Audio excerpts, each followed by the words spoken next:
আসসালামু আলাইকুম। আশা করি আপনারা সকলে অনেক অনেক ভালো আছেন। তো আলহামদুলিল্লাহ আল্লাহর রহমতে আমি অনেক ভালো আছি। তো আজকে আবার নতুন একটা কবুতরের ব্লগ ভিডিওতে স্বাগতম। যারা আমার এই চ্যানেলটিকে এখনো সাবস্ক্রাইব করে দেননি, সাবস্ক্রাইব করে দেবেন।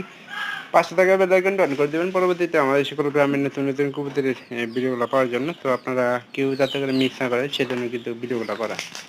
তো আজকে দেখবো যে আমাদের কয় কবুতরগুলা কোনগুলা মনে করেন যে ঠিক মতো খড়গুলা চিনছে আর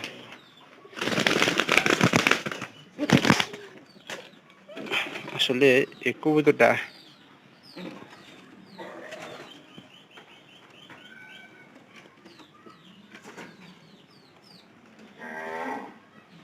এই কবুতররা মনে করেন যে ঠিক মতো ঘর চিনা ফেলাইছে।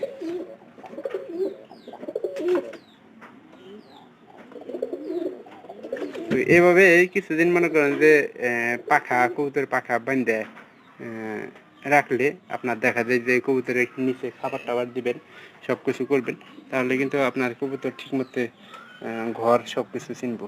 এটা দিচ্ছে আরেক ঘর।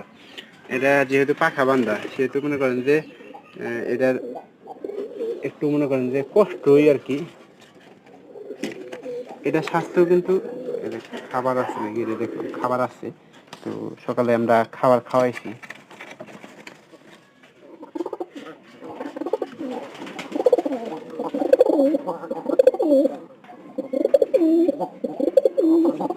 এটা 2-4 দিন আপনার ঠিক মতো থাকলে এটাও কিন্তু কবুতরের ঘর চিনবো। তো আপনার কবুতরের ঘর চিনছে এটা। তারপরে এই নিচেরটা, এর নিচে পায়রা ছিল, এর পায়রা কিন্তু ভালোই উড়াউড়ি করে। তো আমি বেশিরভাগ সময় দেখি পায়রাটা আপনার বাহিরেই যাতায়াত করতেছে। তো কবুতরের এখানে একটু আপনাদের দেখাই যে আমাদের যে পায়রাটা, এর গতকালকে বৃষ্টিতে ভিজে এটার অবস্থা খুব খারাপ হয়ে গেছিল। আর কবুতরের খাবার লোক যদি অতিরিক্ত থাকে তাহলে কিন্তু যারা গ্রামে কবুতর লালন পালন করতেছেন তারা কিন্তু কবুতরে বাহিরে খাবার খাবো না, এর একটা বিষয় লক্ষ্য করবে। তো যে কবুতরের কথা বললাম যে এটা কিন্তু এখানকার প্রায় মোটামুটি খড় দর সব কিছু দিয়েছে। এই পায়রার একটা কথাটা বললাম। তো আপনাদের একটু টাইনে দেখানোর চেষ্টা করি। এই পায়রাটা কিন্তু মোটামুটি অনেক ভালো, খুব খিদা বানা লাগছে এই জন্য মনে করেন যে ওইরকম করতেছে। এটা কোনটা কোন খড়ে জানেন? যেটা কবুতরের দুই জোড়া মনে করেন যে খড়ের ওই যে কবুতর বাইরেতেছে, দেখেন একটু টাইনে দেখানোর চেষ্টা করি। এই যে এই জোড়া কবুতরের ঘর চিনছে ভালো করে। তো যার কারণে মনে করেন যে এখন যদি খাবার দিই তাহলে আমার কবুতরের খাবার দেওয়া লাগবে ই করে। তো খাঁচার ভিতরে দিলে সবচেয়ে বেশি কিন্তু ভালো হয়। খাঁচার বেঁধে দিলে অন্যান্য কবুতর মনে করেন যে বাহির থেকে খাবার সংগ্রহ করে যেতে পারে, কিন্তু এই কবুতরগুলো কিন্তু বাইরের যেহেতু উঠতে পারে না সেহেতু বাইরের খাবারও সংগ্রহ করতে পারে না। তো এগুলা আমরা ধৈর্য ধৈর্য খাও, সেক্ষেত্রে দেখা যাবে একটু বেশি বেশি কিন্তু খাবার কবুতরগুলো পাবো।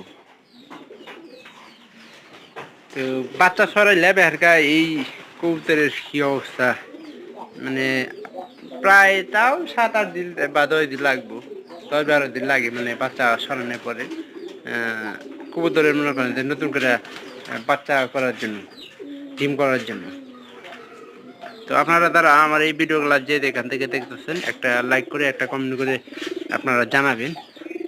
আর পরবর্তীতে এরকম নতুন নতুন ভিডিও নিয়ে আসবো যাতে করে আপনারা আমার কবুতরের আপডেট ব্লগ ভিডিওগুলো প্রতিনিয়ত যে ডেইলি ব্লগ সেগুলো পেতে পারেন।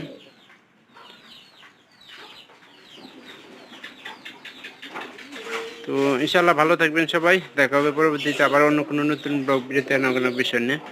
আর আমি চেষ্টা করবো এরকম নতুন নতুন ভিডিও তৈরি করার জন্য। ভালো থাকবেন সবাই।